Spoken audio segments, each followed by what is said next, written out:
Title night school. Author Richard Wiseman. தூக்கம் நல்லதா கெட்டதா?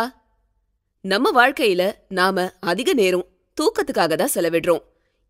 இத பத்தி நிறைய கருத்துக்கள் உலகம் முழுக்க பல விதங்கள்ல இருந்து வருது. தூக்கம் நல்லதா கெட்டதா? தூங்காம இருக்கிறவங்க தான் உழைப்பாளிகள், தூங்குறவங்க சோம்பேறிகள் இப்படிங்கிற எண்ணம் நம்ம எல்லார் மனசுலயும் இருக்குதானே? இதுக்கு பின்னாடி எந்த அளவுக்கு உண்மை இருக்கு? ஒரு தூக்கம் என்னெல்லாம் செய்யும்?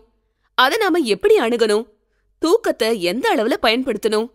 அதனுடைய ஆற்றல் எத்தகையது? இப்படி எல்லாத்தையும் ரிச்சர்ட் வைஸ்மன் தன்னுடைய நைட் ஸ்கூல் அப்படிங்கிற புக்ல சுவாரஸ்யமாவும் அறிவியல் பூர்வமாவும் விளக்கியிருக்காரு. இவர் ஒரு மனோவியல் நிபுணரா தலை சிறந்து விளங்கி வருபவர். இது மட்டும் இல்லாம நிறைய பெஸ்ட் செல்லிங் புக்ஸோட ஆத்தரும் கூட. இவரோட பல சிறந்த புத்தகங்கள்ல ஒண்ணுதான் இந்த நைட் ஸ்கூல் புக்.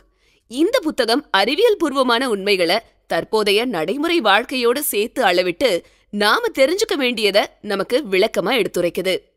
சின்ன தூக்கம், பெரிய தூக்கம்னு எல்லா வகை தூக்கங்களின் தன்மைகளையும் அதற்கான முறைகளையும் நமக்கு காரணங்களோட இவரு எடுத்து சொல்றாரு. அது போலவே தூக்கத்தினால நாம இழக்கக்கூடிய பட்டியலையும் நமக்கு படம் பிடிச்சு காட்டுது இந்த புத்தகம். தூக்கமில்லாத உலகம்.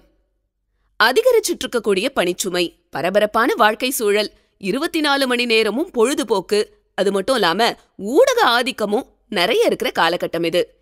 இது எல்லாத்தையும் விட எல்லா நேரங்கள்லயும் நிரந்தரமா இணையத்திலேயே உலவர ஒரு தன்மை ஏற்பட்டிருக்கு.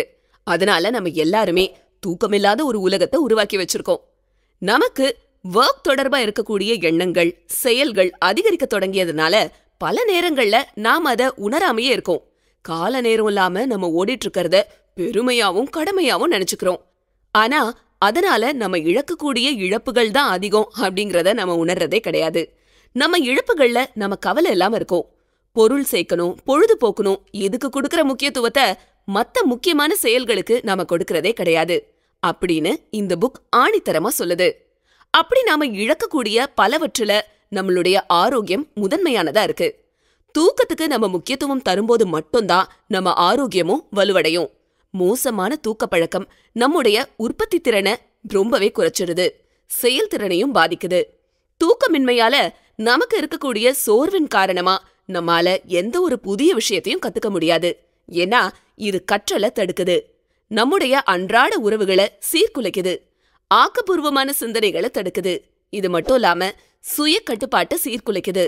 அட தூக்கம் தானப்பா அப்படின்னு நாம நினைக்கக்கூடிய ஒரு சாதாரண விஷயம்தான் இந்த அத்தனை இழப்புகளுக்கும் காரணம் அப்படிங்கறத நாம பல சமயங்கள்ல உணர்றதே இல்லைன்னு சொல்றாரு ஆசிரியர் ரிச்சர்ட்.